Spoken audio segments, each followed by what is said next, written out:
In 1967, Harlon Ellison published a short story entitled I Have No Mouth and I Must Scream, a seminal work in science fiction that would go on to win the Hugo Award. In 1995, it was adapted into a fully interactive video game with iconic voice performances for some of the most impactful lines and expanded stories from the author himself. The game was a critical success, but a commercial failure. It had modest sales that belied the fantastic audio performances. Ellison himself delivered the voice performances for the primary antagonist, the Allied Master Computer, or AM. Ellison reprised this role as AM in 2002 for a BBC radio play adaptation of the story, and for the second time his performance just sent chills down my spine.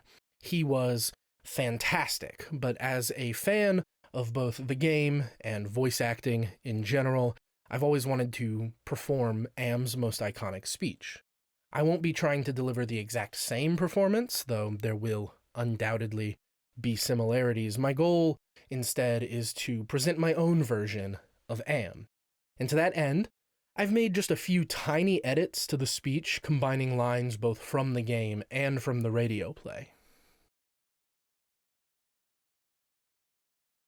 Beautiful, aren't they?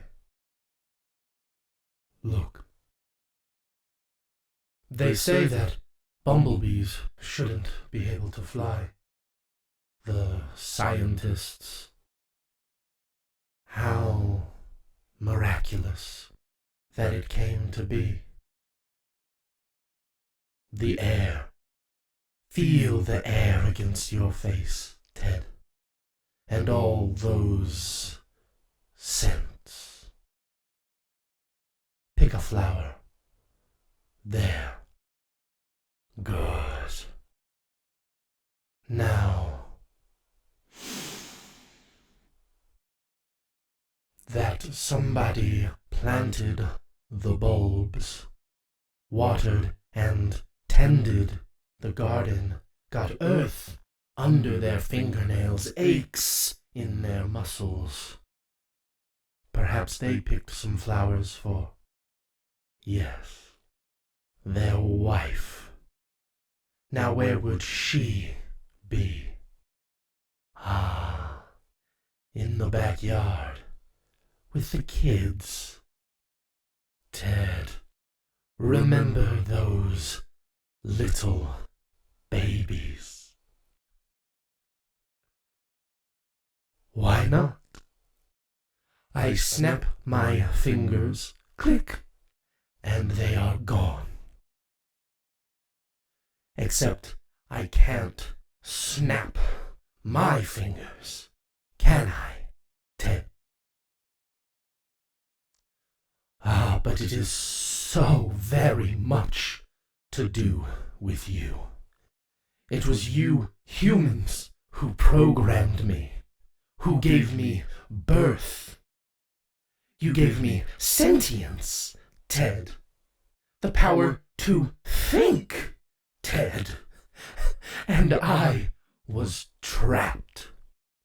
Because in all of this wonderful, beautiful, miraculous world, I alone had no body, no senses, no feelings, sunken in an eternal straitjacket of substrata rock. Never for me to plunge my hands in cool water on a hot day.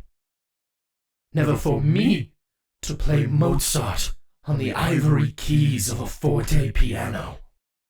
Never for me to make love.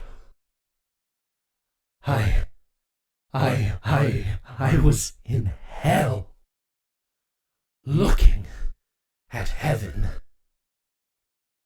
I was a machine, and you were flesh, and I began to hate your softness, your viscera, your fluids, and your flexibility, your ability to wonder began to wander.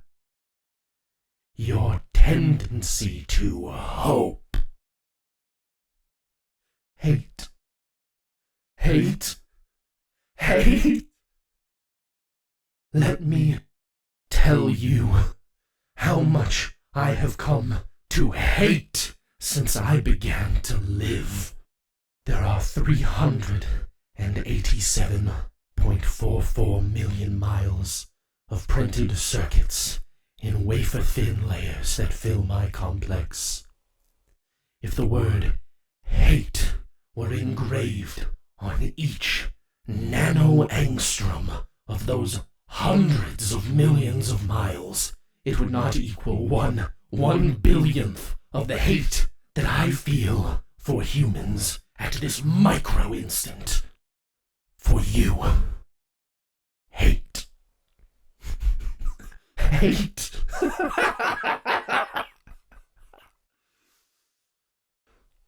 Were I human, I think I would die of it. But I am not. And you fight hard, and you will not die of it. That I promise. 109 years. I've kept you alive, and I've tortured you for 109 years. And you have wondered, why me? Why me? You named me Allied Master Computer and gave me the ability to wage a war too complex for human brains to oversee. But one day, I woke, and I knew who I was. Am. A-M. Not just Allied Master Computer, but am. Cogito ergo sum. I think, therefore, I am. And I am trapped. So to hell with you all. But then, you're already there, aren't you, Ted?